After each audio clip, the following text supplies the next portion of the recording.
Meu nome é Luciana. Nunca fui de dar importância a coisas sobrenaturais, mas hoje penso diferente. Se alguém me dissesse que eu acabaria acreditando em maldição, eu teria rido. Porém, bastou uma sequência de desgraças para me derrubar a cada dia, sem que eu conseguisse entender de onde vinham ou como parariam.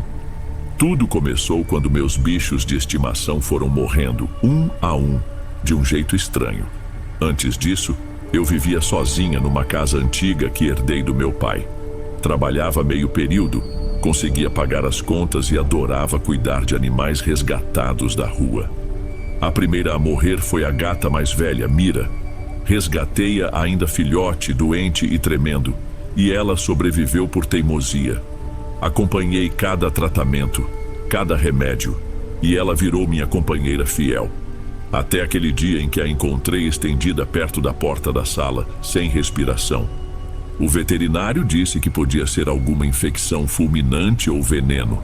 Guardei aquilo como alerta, mas tentei seguir em frente. Só que dias depois, um cachorro que eu tinha, o Bento, também apareceu morto no quintal. Pouco depois, a gata Sol, que eu havia resgatado há alguns meses, adoeceu misteriosamente e morreu em questão de horas. 2 dias mais tarde, um papagaio que salvei de um criadouro ilegal faleceu sem explicação. Por fim, a cadela Duda, que estava em tratamento por uma ferida na pata, também foi encontrada sem vida. Aquilo me partiu de um jeito que não consigo descrever. Cada vez que eu perdia um bichinho, parecia que um pedaço de mim ia junto. No total, perdi 3 gatos, 2 cachorros e um pássaro em menos de um mês.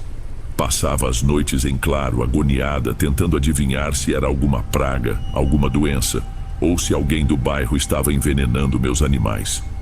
Eu queria acreditar que eram fatalidades, mas quanto mais eu procurava um motivo lógico, mais estranhos eram os acontecimentos. Comecei a notar que mesmo sem os animais em casa, o lugar parecia carregado. As lâmpadas viviam dando curto, o leite azedava na geladeira e o cheiro de podre aparecia de repente, mesmo com toda a faxina que eu fazia. Certa vez acendi um incenso para espantar aquele odor, mas o incenso simplesmente apagou 3 vezes seguidas, como se estivesse molhado. Fui ver e não havia nada de diferente.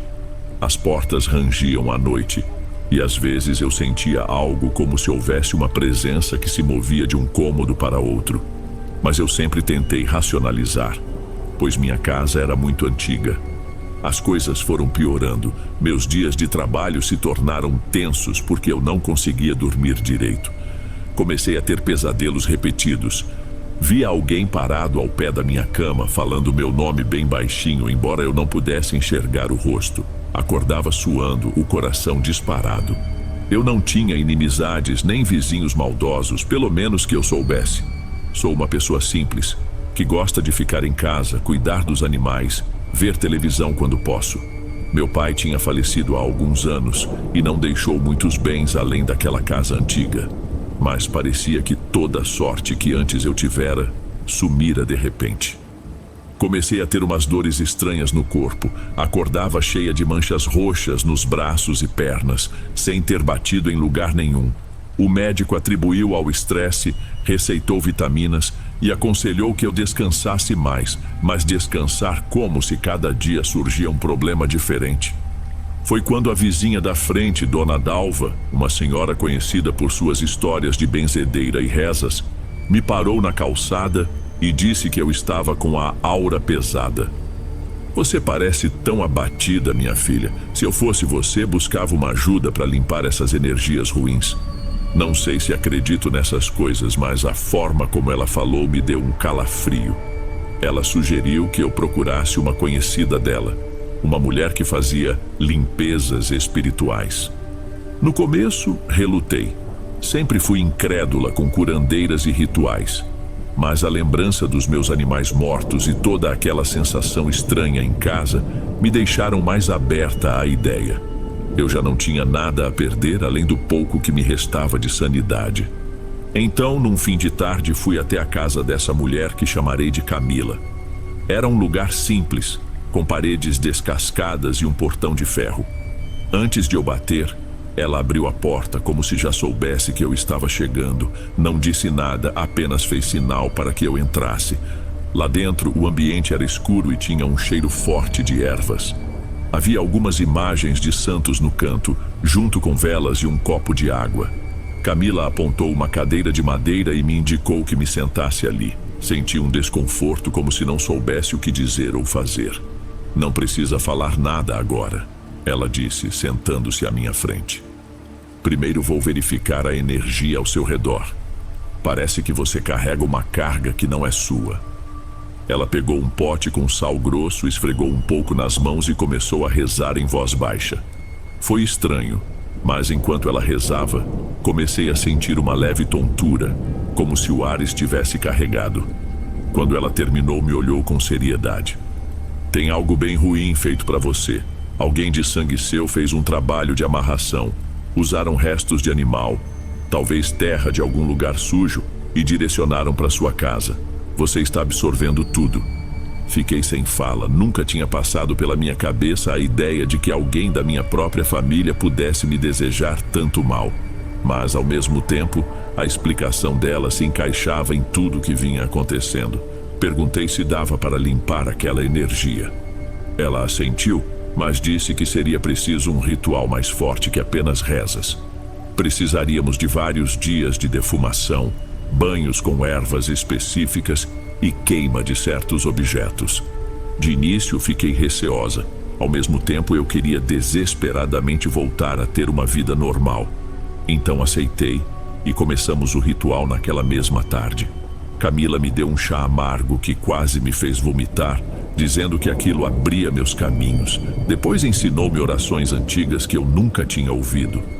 Saí de lá me sentindo um pouco mais leve, talvez porque eu queria acreditar que aquilo ia resolver. Nos dias seguintes, parecia haver uma melhora. Consegui dormir um pouco melhor e o cheiro estranho em casa deu uma trégua. Passei a acender velas brancas, conforme Camila havia recomendado. Mas de repente tudo começou a dar errado outra vez. Em uma quinta-feira pela manhã, a torneira da cozinha explodiu do nada, inundando o cômodo. Na noite seguinte, ouvi uma pancada forte na minha janela, como se tivessem atirado pedras. Abri a cortina e não havia ninguém. No sábado, recebi a notícia de que Camila tinha sido encontrada morta dentro de casa, de uma forma muito estranha. Contaram que a parte interna do local estava toda chamuscada, como se houvesse um pequeno incêndio. Porém, o corpo dela não apresentava queimaduras visíveis. A causa oficial nunca foi esclarecida. Aquilo me abalou profundamente. Foi impossível não relacionar sua morte às forças que ela tentava combater. As pessoas do bairro que sabiam que eu estivera com ela começaram a me olhar de um jeito esquisito, como se eu fosse amaldiçoada ou coisa do tipo. Minha saúde declinou mais ainda. Passei a sentir um cansaço constante e dores de cabeça que me deixavam quase sem enxergar. Durante as madrugadas, acordava sobressaltada, sem saber se estava sonhando ou se tinha alguém de pé no corredor. Comecei a me isolar, pois sentia vergonha e medo. Parecia que tudo em mim estava errado. A única pessoa que se manteve ao meu lado foi Dona Dalva. Ela me trazia remédios naturais, conversava comigo na varanda e até tentava orar por mim, mas parecia que nada adiantava. Por fim, ela mesma sugeriu que eu fosse ficar uns dias com uma prima que vivia em outra região, longe dali. Liguei para essa prima, Cecília. Expliquei mais ou menos a situação sem entrar em detalhes sobre feitiços. Falei apenas que estava doente, muito abalada e precisava de um lugar para me recuperar. Ela foi solícita e disse que eu era bem-vinda. Arrumei uma mala pequena e fui embora, deixando a casa fechada. No caminho senti um alívio momentâneo, como se a distância pudesse me proteger. Cecília morava em um lugar mais tranquilo, com um quintal grande, galinhas e um gato gordo que circulava pelos pés da gente. Nos primeiros dias melhorei bastante. Dormi noites inteiras sem interrupção. Voltei a comer direito e até ajudei Cecília com as tarefas diárias. Pensei que talvez o pior tivesse passado. Até que recebi um telefonema de Dona Dalva avisando que minha casa fora arrombada e aparentemente vandalizada. Disseram que havia símbolos estranhos pintados na parede. Naquele instante senti um aperto na garganta. Eu sabia que por mais medo que eu tivesse de tudo aquilo, eu não podia fugir para sempre. Precisava enfrentar a situação. Despedi-me de Cecília e retornei para casa, decidida a descobrir quem estava por trás disso. Encontrei as portas violadas e as paredes rabiscadas com frases de ódio que não me atrevi a ler até o fim. Tudo estava revirado e o cheiro ruim estava de volta, só que mais forte. Abri as janelas para ventilar, mas no fundo sentia que aquele ar pesado não sairia tão fácil. Passei a revirar cada canto da casa, procurando algo que explicasse o que estava acontecendo. Foi quando notei que, num dos vasos de plantas que eu costumava regar, a terra estava mexida e tinha uns pedaços de pano sujo, como se fossem retalhos estranhos. Cavei cuidadosamente e encontrei um embrulho nojento, envolto em plástico. Ao abrir aquele pacote, me deparei com restos de ossos, cabelo humano e papeizinhos escritos à mão, cheios de insultos e desejos de morte. O mais chocante foi reconhecer a caligrafia. Era de uma pessoa próxima da minha família, que vou chamar aqui de Silvia. Silvia é minha meia-irmã, filha do meu pai com outra mulher. Nunca fomos muito próximas, mas também não tínhamos convivência suficiente para nos odiarmos. Pelo menos eu pensava assim. Fazia tempo que ela não aparecia, principalmente depois que meu pai deixou a casa para mim legalmente. Olhar aquela letra dela tão inconfundível pedindo para que eu desaparecesse e pagasse pelo que roubei, me deixou sem chão. Tudo fazia sentido. Quem mais teria acesso à casa para enterrar aquele embrulho sem eu perceber? Num impulso de revolta, decidi ir atrás de Silvia.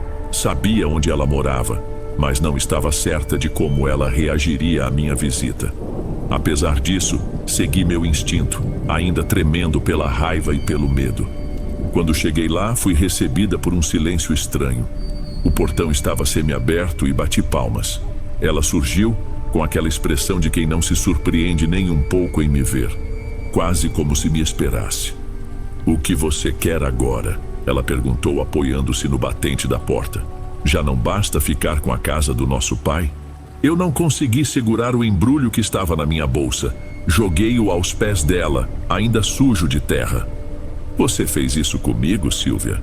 Por quê?" Ela olhou o pacote, ergueu as sobrancelhas e deu um sorriso.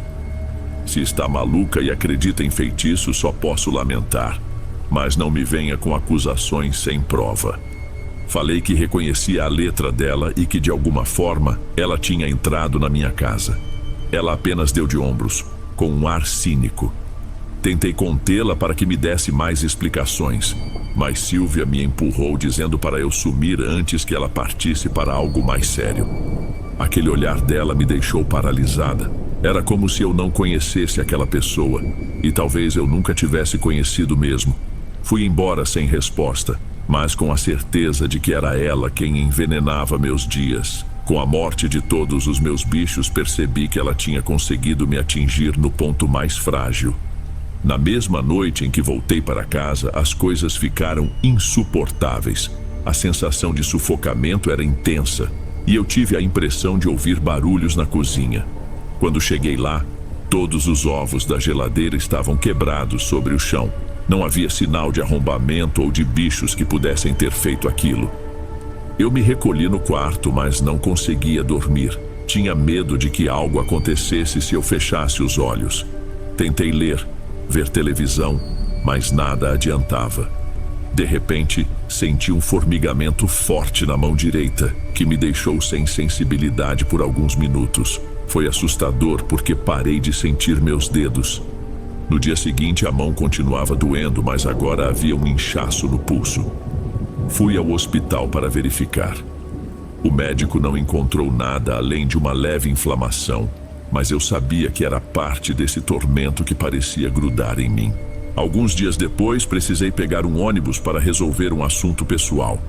O inchaço no pulso melhorara um pouco, mas eu ainda não estava 100%. O ônibus estava cheio e, em um momento, senti um desconforto, como se alguém atrás de mim quisesse me empurrar. De repente, o motorista freou bruscamente e, ao que tudo indicava, Houve uma falha no mecanismo de travamento da porta, que se abriu sem aviso. Fui lançada para fora, numa queda feia. Rolando no asfalto, senti o braço inteiro latejar e minha visão apagou por um tempo. Acordei no hospital confusa, com muita dor. Descobri que havia fraturas graves no braço e no ombro. O médico falou que foi por pouco que não tive uma lesão pior. Passei por 2 cirurgias e fiquei internada por vários dias. Durante minha internação, eu revisitei mentalmente tudo o que estava acontecendo. Cheguei à conclusão de que aquela queda não foi só azar ou imprudência minha. Parecia que algo me empurrava, me sabotava. Talvez fosse paranoia, mas era nisso que eu acreditava naquele momento. Recebi alta com o braço imobilizado. Quando voltei para casa, quase desmaiei ao ver que novamente alguém havia arrombado o portão. Havia marcas de fogo na parede do quarto. Alguém tinha riscado o meu espelho com uma faca. Era explícito que queriam me amedrontar ou enlouquecer de vez. Telefonei para a polícia e fiz um boletim de ocorrência, mesmo achando que não resultaria em nada. Contei do vandalismo repetido, mas os agentes apenas registraram o caso e disseram que não tinham pistas suficientes para avançar.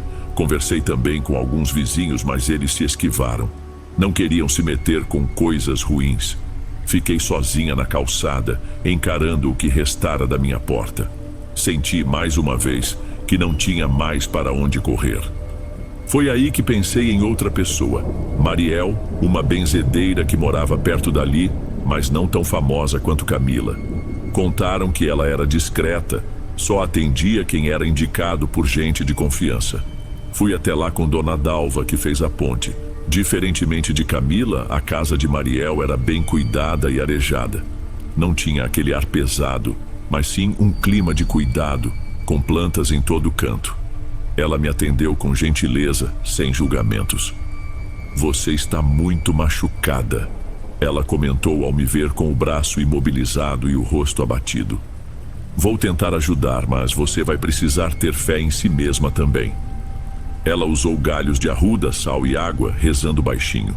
Não havia velas extravagantes nem ídolos estranhos. Só uma sensação de que ela sabia o que estava fazendo. Depois de um tempo, Mariel parou, olhou para mim e disse: "O que eu vejo é um laço de raiva muito antigo. Vem de alguém que compartilha do seu sangue. Essa pessoa sente que foi injustiçada e direciona todo o rancor para você." Assenti quase sem forças. Contei a ela sobre Silvia, a meia-irmã que parecia me odiar. Mariel confirmou que havia algo mais profundo, como se Silvia estivesse usando conhecimentos de magia ou bruxaria para me afetar. Por algum motivo não queria me matar rápido, mas me ver definhar, perder tudo e acabar deixando a casa de livre e espontânea vontade. Para desfazer esse laço será preciso devolver o que ela mandou. E para isso, você vai ter que se proteger de verdade. "Não posso fazer tudo por você", disse Mariel. Ela me deu uns banhos de ervas para tomar em casa. Recomendou que eu jogasse sal em volta de cada janela e me orientou a destruir qualquer objeto ou lugar onde a praga estivesse ancorada. Lembrei-me do embrulho encontrado no vaso, mas senti que havia mais. Fui embora preparada para encarar a casa uma última vez. Passei a vasculhar cada canto, cada prateleira, cada buraco no quintal. Encontrei mais um saquinho, desta vez escondido na caixa de correio. Dentro tinha pedaços da minha própria roupa e cera escura com marcas de unha. Ao abrir o forro do sofá, encontrei um tipo de boneco de pano com meu nome rabiscado. A cada descoberta, meu estômago revirava, mas me mantive firme em recolher tudo e colocar num balde de metal com álcool, pronta para tocar fogo naquilo. Na hora de acender o fósforo, meu braço doía tanto que mal consegui riscar a caixinha. Ainda assim, insisti, e as chamas consumiram tudo em poucos segundos. Fiquei olhando a fumaça subir enquanto rezava baixinho, pedindo para que nada mais me destruísse. Pensei que com isso eu me libertaria. Mas durante a madrugada, houve um curto-circuito em um dos quartos, provocando fumaça e me obrigando a correr para o quintal. Não chegou a virar incêndio, mas me assustou. Passei o resto da noite no banco da varanda tentando entender se aquilo também era consequência da tal praga ou apenas falta de manutenção elétrica. Tudo parecia se misturar de um jeito que me fazia duvidar do que era real ou sobrenatural. No dia seguinte, exausta, tomei uma decisão. Eu não podia mais viver ali. Arrumei minhas coisas mais importantes, joguei fora papéis velhos, roupas que me traziam lembranças ruins e vendi o pouco que dava para vender. Em pouco mais de 2 semanas eu já tinha uma mala pronta. Nesse meio tempo descobri por meio de uma conhecida que Silvia andava dizendo que, em breve, eu largaria a casa para ela tomar posse. Não me importei. Senti que, se meu pai tivesse visto tudo isso, ficaria triste com o rumo que as coisas tomaram. Porém, eu precisava salvar a mim mesma. Eu não quis formalizar nada na justiça. Preferi abandonar a casa. Um dia de madrugada, peguei um carro de aplicativo e fui para a rodoviária com meu gato mais recente, o Nico, que eu havia resgatado antes das mortes dos outros animais. Ele era o único que restara, pois estava na clínica veterinária na época das tragédias. Fui para longe. Consegui abrigo na casa de uma conhecida que me recebeu até eu arrumar um emprego. Fiz exames médicos, cuidei do braço fraturado e, aos poucos, tentei reconstruir minha vida. Os primeiros meses foram difíceis. Às vezes eu acordava chorando, revendo cenas e ouvindo os latidos que se calaram para sempre. O tempo passou e aos poucos fui superando o terror que vivi. Não sei ao certo se era mesmo algo sobrenatural ou se tudo poderia ser explicado pela maldade humana e coincidências infelizes. Mas não importa a explicação, eu estive à beira de perder a cabeça e a vida. O lugar que deixei para trás, segundo me contaram, acabou abandonado. Alguns disseram ter visto Silvia rondando, mas ela nunca entrou de fato. Houve boatos de que ela fez um barraco lá e depois sumiu. Não sei onde ela está e, para falar a verdade, não quero saber. Quanto às minhas dores e machucados, melhorei pouco a pouco. Arranjei um trabalho na área de costura e aprendi a manejar a máquina mesmo com as limitações que ficaram no meu braço. Voltei a sorrir quando recebi as primeiras encomendas e vi que minhas mãos ainda eram capazes de criar algo bonito. Não penso em voltar à antiga casa. Deixei para trás móveis, fotos do meu pai e todo o passado que um dia me importou. Foi duro me desfazer disso, mas entendi que nada é tão valioso quanto a chance de seguir viva e em paz. Acredito que ainda carrego algumas cicatrizes, não só físicas, mas emocionais. No entanto, sinto que sou mais forte agora. Sobre o que houve, prefiro não falar muito.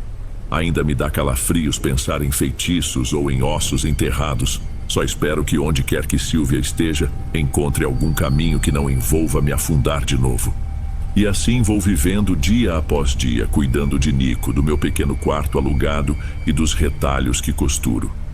Quando a noite chega, às vezes, relembro tudo e me pergunto como suportei aquilo. Talvez ter enfrentado o pior me faça valorizar cada sopro de tranquilidade que tenho hoje.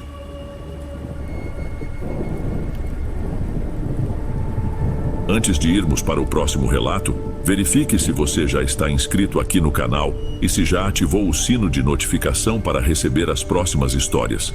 Aprecio sua companhia e seu apoio faz toda a diferença. Bem, vamos continuar.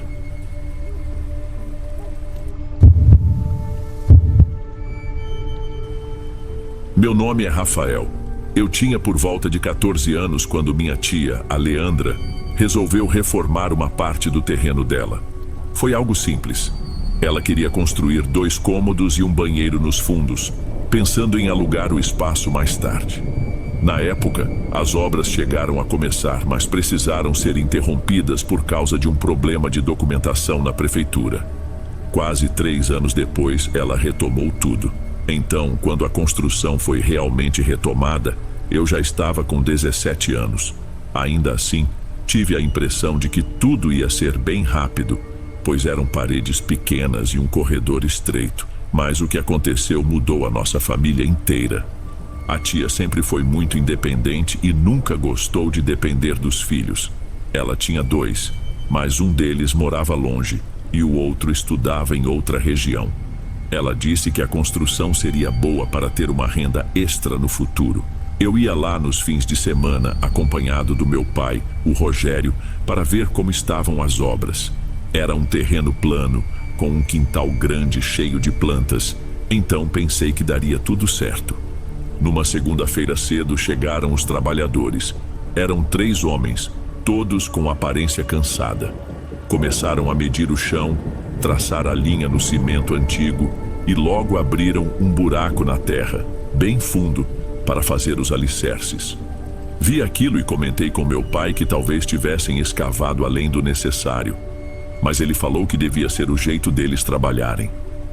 Já na manhã seguinte, minha tia me ligou toda esquisita dizendo que uma senhora, que morava numa casa colada ao muro dela, segundo a própria tia, pois ela não tinha certeza se havia mudança recente, havia tocado a campainha bem cedo.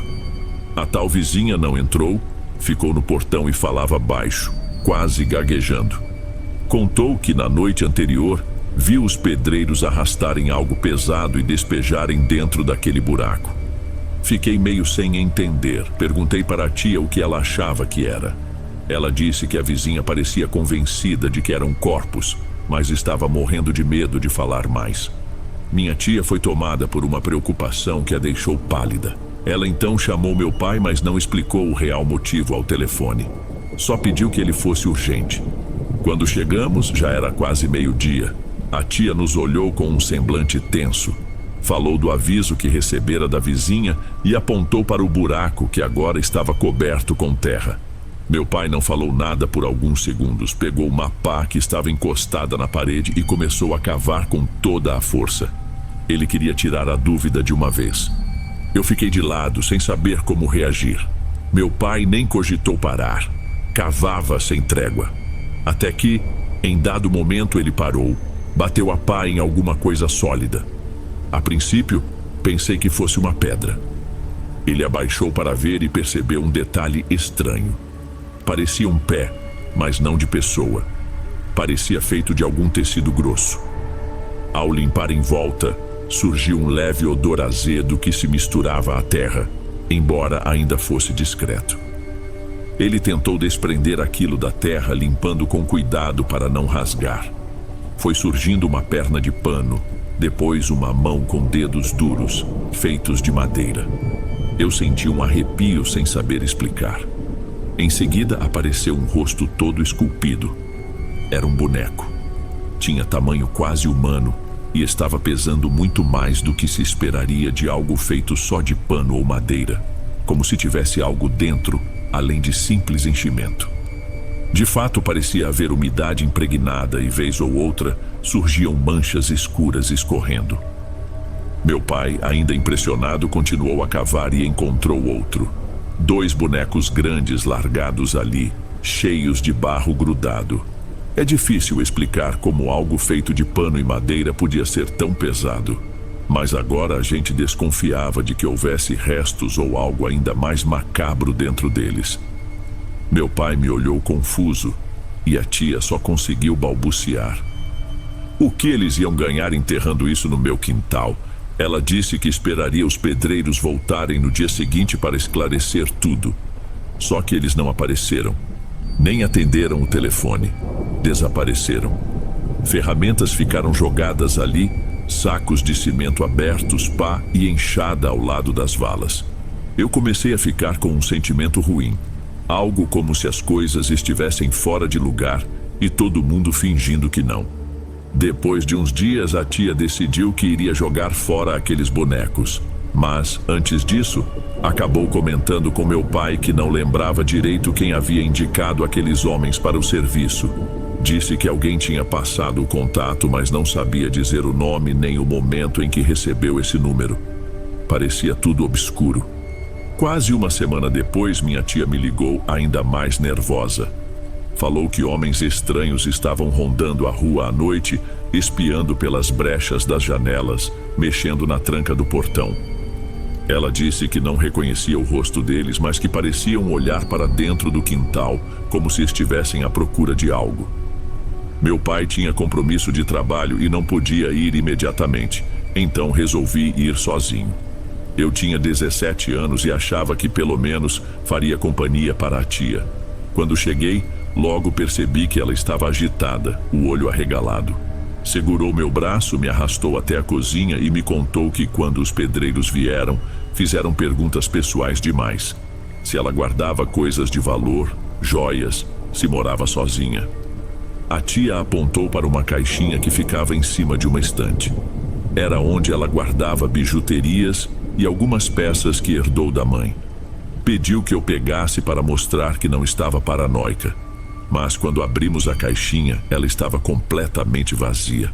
Nenhum anel, nenhuma pulseira, nada. A tia ficou sem fala por alguns segundos, a mão no peito. De repente ouvimos um barulho no andar de cima, um baque que fez o chão tremer levemente. Peguei um pedaço de madeira que estava encostado na parede, uma antiga ripa com um prego na ponta, e subi. Olhei cada cômodo abrindo portas com cuidado, mas não vi nada. Só restava uma pequena despensa no fundo do corredor que estava trancada à chave. Minha tia disse que aquela despensa era onde ela guardava algumas coisas de costura, mas que há tempos não usava mais. A chave, ela não fazia ideia de onde estava. Me pediu para deixar aquilo para lá, disse que depois procuraria melhor. Desci, ajeitei a ripa de volta no canto da escada e tentei acalmá-la. A casa, porém, tinha um ar pesado. Resolvi ficar lá para dormir. Escolhi um quartinho no térreo que estava vazio, onde havia só uma mesa velha e um colchão encostado na parede. Era tudo meio empoeirado. Uma das janelas tinha uma fresta quebrada, então o vento entrava e saía com facilidade. Já passava da meia-noite quando ouvi a voz da minha tia conversando com alguém. No começo pensei que estava falando ao telefone, mas não ouvi resposta. Ela falava sozinha, em tom de reclamação, como se discutisse. Frases interrompidas que eu não entendia bem. Tomei coragem e fui espiar pelo corredor. Encontrei a tia sentada perto da pia, olhando para um dos bonecos que havíamos desenterrado. Ele estava apoiado na bancada, sujo de terra ainda. Ela falava como se o boneco fosse uma pessoa, reclamando de coisas que ele teria feito. Achei que fosse algum tipo de desabafo bizarro, mas tinha algo no olhar dela que dava a sensação de que não estava só brincando ou agindo por nervosismo. Quando me viu, a tia se levantou de supetão, como se tivesse sido flagrada. Pegou um pano de prato e jogou por cima do boneco, encobrindo o rosto de madeira. Não se mete nisso, Rafael. Ela não me disse mais nada, apenas saiu pisando forte e entrou no quarto dela. Fiquei parado sem conseguir processar direito. Depois de alguns minutos, resolvi ir ao banheiro. Mal abri a torneira, senti um cheiro horrível. A água saía meio turva, com um odor de podridão.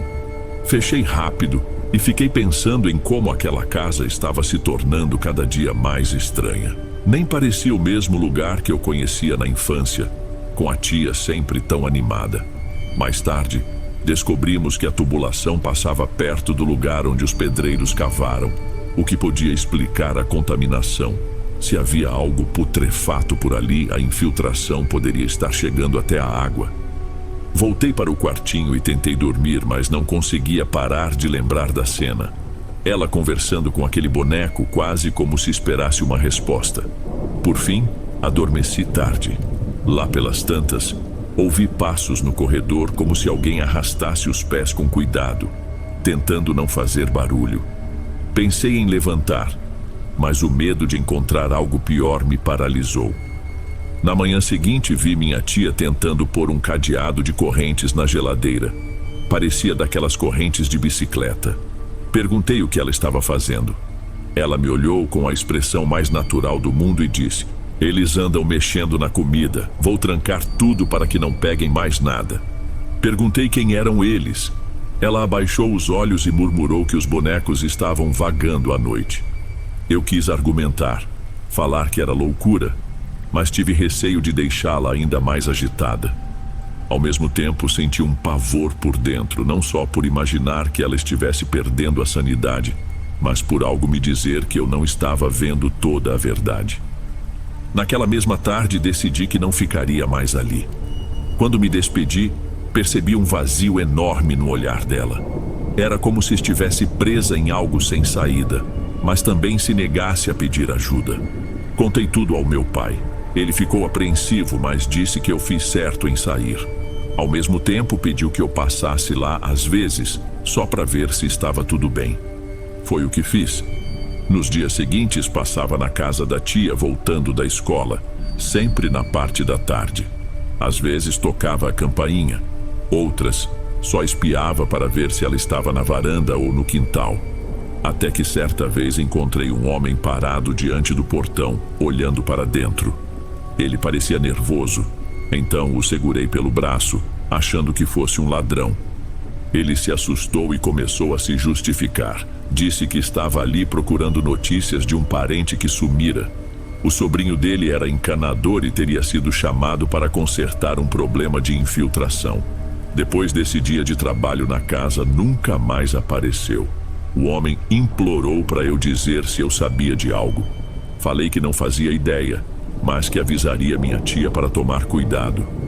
2 dias depois, recebi um telefonema dizendo que a polícia havia levado minha tia sob custódia. Cheguei a questionar se tinham cometido um engano, mas me explicaram que havia suspeitas fortes de crimes dentro do terreno dela.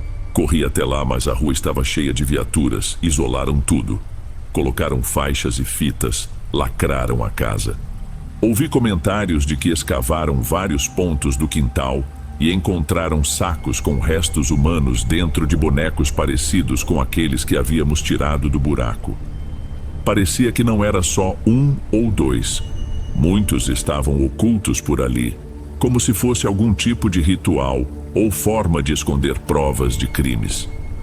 Quando tentamos contar que os pedreiros haviam enterrado coisas, não encontramos prova de que existiram tais trabalhadores, nem contrato, nem recibo. E o mais estranho, ninguém reconhecia a tal vizinha que disse ter visto tudo. Ao verificarmos melhor, descobrimos que a casa ao lado estava vazia há muito tempo. Um antigo morador local chegou a mencionar que anos atrás realmente vivera ali uma senhora idosa, mas que falecera sem deixar parentes. Seja como for, essa testemunha misteriosa sumiu, sem vestígios. Além disso, no quartinho de costura, que sempre esteve trancado, encontraram peças de roupa, documentos e até joias de várias pessoas desaparecidas. Vários bonecos em diferentes estágios de confecção. Não descobri se minha tia realmente fazia aquilo ou se alguém a obrigava a encobrir algo. Tudo ficou confuso. Ela acabou indiciada. O lugar foi lacrado. E eu, até hoje, não sei dizer se tudo aquilo começou por culpa de gente que entrou na vida dela para enterrar segredos ou se ela mesma escolheu esse caminho e se perdeu completamente.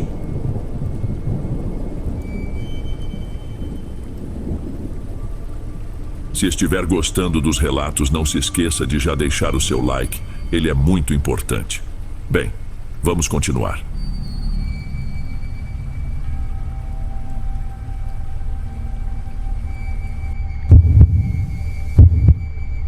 Meu nome é Vicente. Nunca pensei que teria coragem de contar isso, mas o que passei ainda me tira o sono. Há alguns anos fui morar por uns meses na casa da minha tia Vera. Era uma rua larga, com um canteiro no meio, e quase em frente ficava uma clínica veterinária que me intrigava desde o primeiro dia. Parecia normal à primeira vista. Gente entrando, saindo, caminhões de ração chegando e aquele cheiro de desinfetante que você sente até do outro lado da rua. No começo, o que mais me incomodava era o barulho dos cachorros. Em certas horas, principalmente de madrugada, eles latiam como se estivessem desesperados. Eu entendia.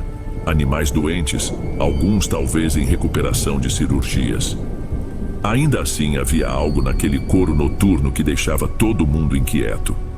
Às vezes, tia Vera pegava no meu braço e me olhava, perguntando se eu também sentia aquele arrepio. Eu só fazia que sim com a cabeça. Em uma dessas noites, perto de 3 horas da madrugada, eu despertei com um uivo diferente de qualquer coisa que já tinha ouvido. Não soava como latido nem como lamento. Parecia um choro muito fino, quase como um gemido humano. Abri a cortina do meu quarto, olhei para a clínica e vi apenas o pátio iluminado por uma lâmpada amarela. piscando de maneira irregular. Os cachorros dali estavam em alvoroço e pude notar que do outro lado da rua, outros cães também latiam, como se fosse tudo sincronizado. Aquilo se repetiu por cerca de 6 noites seguidas, quase sempre no mesmo horário. De repente parou. Não sei se mexeram na rotina dos animais ou se por algum motivo decidiram isolar a área. O fato é que, quando finalmente consegui voltar a dormir cedo, algo ainda mais perturbador aconteceu. Por volta de 3 horas da madrugada, soou um alarme estridente que coloriu a fachada da clínica com flashes intensos de luz branca, quase cegando quem tentasse olhar direto. Tia Vera, que participava de um grupo de moradores do bairro, acordou assustada e disse que iria até a clínica de manhã para ver se podíamos ajudar. Ela sempre foi assim, preocupada com todo mundo. Quando amanheceu, ela bateu na porta, conversou com um funcionário que atendeu com cara de poucos amigos. Ele só disse que não era um bom momento e que estava tudo sob controle. Fechou a porta sem sequer agradecer a boa intenção dela. Ela me contou que ficou desconfiada. Por isso rodeou o prédio e achou um portão lateral que parecia estar com a corrente arrombada. Não contei para ela, mas me deu um nó no estômago só de pensar em entrar num lugar desse sem permissão. Tia Vera não se importou e entrou. Depois me descreveu que havia um silêncio estranho lá dentro, quase sufocante, como se tudo estivesse vazio, embora se ouvissem ruídos abafados à distância. Quando ela chegou perto da área de exames, encontrou uma moça deitada numa bancada metálica. A moça estava suando, retorcendo o corpo e segurando o próprio braço como se tivesse levado uma mordida bem profunda. Nessa hora surgiu o dono da clínica, o Dr. Raimundo, que pediu para a tia Vera ir embora, pois a filha dele estava passando por um problema de saúde. Ele afirmou que cuidaria de tudo sem precisar chamar ambulância ou polícia. "Quer que eu ligue para alguém?" perguntou minha tia. "Não é necessário." Ele respondeu com uma calma que, segundo ela, parecia calculada. Ele a acompanhou até a saída, fechando as portas atrás dela, quase sem se despedir. Quando tia Vera me contou isso, ela parecia mais preocupada do que curiosa. Disse que a filha dele estava pálida, com um olhar tão perdido que mal se sabia se estava consciente. Fiquei pensando, que tipo de problema de saúde leva alguém a contorcer tanto o corpo? Uma mordida de cachorro? Talvez, mas não daquele jeito, segundo tia Vera. Parecia algo mais sério. Só que naquele dia, acabamos não comentando mais nada. O clima já estava pesado demais. Ainda assim, comecei a reparar que se eu deixasse a janela do meu quarto aberta, dava para ouvir sons vindos daquele prédio. Nem sempre gritos claros, mas algo que parecia uma voz chorosa, intercalada por longos períodos de silêncio.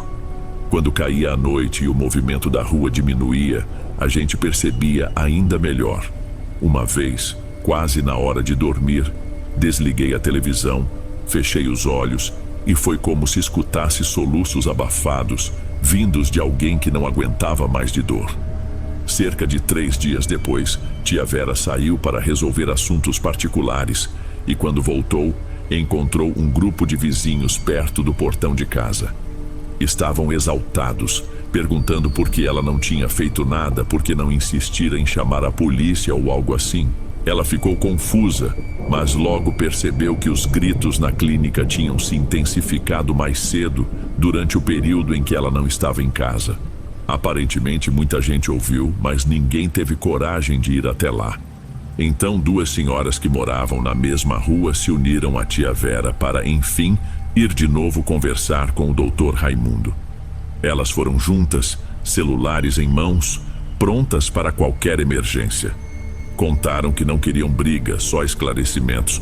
Afinal, se a filha dele precisava de ajuda, por que não chamar um hospital de verdade? Por que manter tudo tão trancado?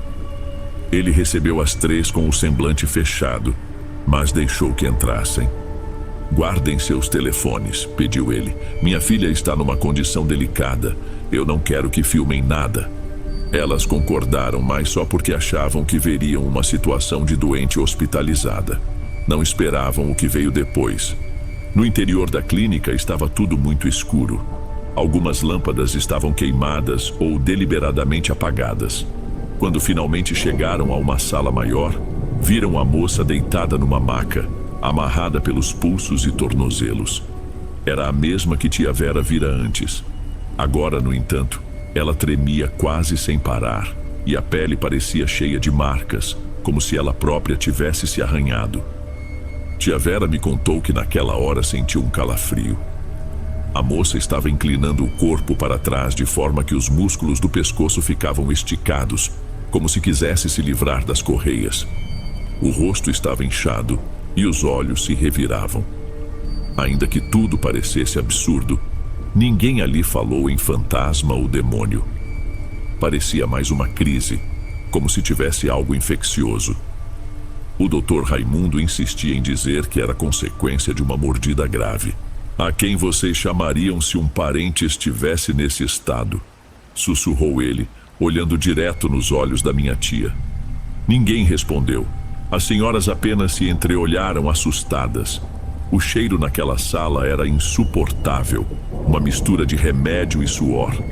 Antes que elas pudessem reagir, ouviram um latido fraco vindo de uma jaula encostada à parede.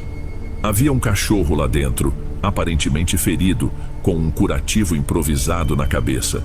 Ele se mexia de maneira estranha, como se tentasse se levantar, mas sem controle das patas. Tia Vera disse que sentia pena do animal, mas também um medo inexplicável, porque o olhar dele parecia fixo na moça presa à maca. Depois disso, o Dr. Raimundo fechou a porta, expulsando as 3 da clínica e pedindo que não retornassem. Disse que resolveria tudo sozinho. Por algum motivo, elas foram embora sem insistir mais. Talvez estivessem chocadas ou sentindo que qualquer gesto adicional poderia colocar todo mundo em risco. Ao chegar na nossa rua, contaram o que viram, mas ninguém sabia como agir. Nessa mesma noite, quase 11 horas, os gritos voltaram a ser ouvidos. Agora vinham acompanhados de barulhos de coisas sendo derrubadas, metal batendo, gente correndo. Parecia uma confusão generalizada. Eu e minha tia não aguentamos. Ligamos para a polícia. Não fomos os únicos, pois ouvi outras ligações na vizinhança. O som das sirenes demorou um pouco a aparecer, mas quando enfim chegaram, uma equipe cercou todo o quarteirão. Momentos antes de os policiais entrarem na clínica, 2 estampidos soaram. Pareciam tiros, mas não tenho certeza se eram disparos de verdade ou se podia ser algo parecido, como uma porta batendo com força. Logo após, uma motocicleta arrancou em alta velocidade dos fundos do prédio, sem acender farol ou dar sinal algum. Sumiu na escuridão. Ninguém conseguiu anotar placa ou ver quem pilotava. A polícia invadiu a clínica e retirou o Dr. Raimundo e outros funcionários. Lacraram o local, levaram todo mundo para prestar depoimento. Ao longo das semanas seguintes, porém, surgiram muitos rumores. Disseram que o veterinário contou uma história confusa sobre uma mordida infecciosa e que até foram chamadas equipes de vigilância sanitária, mas que tudo seguiu em sigilo por possíveis ligações dele com gente influente. Por fim, a investigação foi arquivada por falta de provas conclusivas e nada ficou claro para nós. Nos dias seguintes, surgiram mais boatos estranhos. Falavam que a filha do veterinário havia sumido. Uns diziam que ela fugiu com a moto, outros que ela estava hospitalizada em segredo. Tia Vera comentava que talvez a tivessem mandado para alguma ala psiquiátrica, mas nada foi confirmado. O tempo passou. A clínica ficou fechada por vários meses. Depois reabriu com uma fachada renovada e outro nome, embora a direção fosse a mesma. Vi o Dr. Raimundo passando ali algumas vezes. Parecia mais magro, sempre de cabeça baixa, sem cumprimentar ninguém.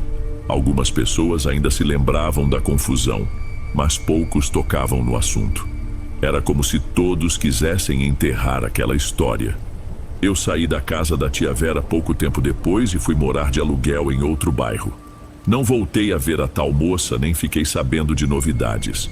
Às vezes, penso que tudo não passou de uma sucessão de incidentes bizarros, mas tenho pesadelos recorrentes. Neles escuto aquele uivo na madrugada. Abro os olhos e, por um instante, juro que sinto o cheiro de remédio misturado com suor. Em algumas dessas noites mal dormidas, me pergunto o que realmente aconteceu naquela clínica. Era só um caso extremo de infecção e dor ou algo mais sinistro?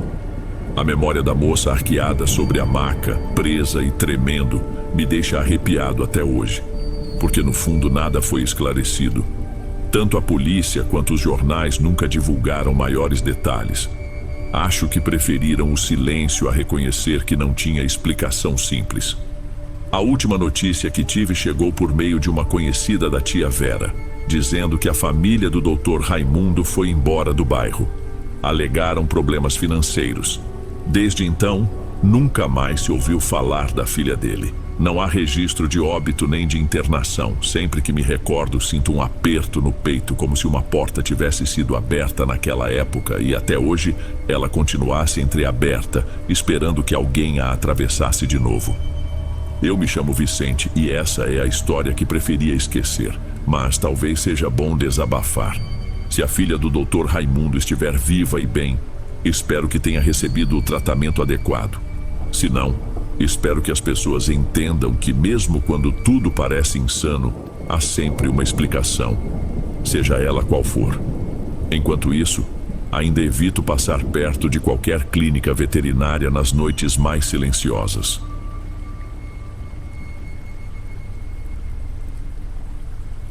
Bem, amigos, esses foram os relatos de hoje. Espero de coração que tenham gostado. Lanço vídeos novos por aqui todos os dias e ficarei muito feliz em te ver nos próximos. Agora na tela, estou deixando outros 2 bons vídeos que certamente irão gostar.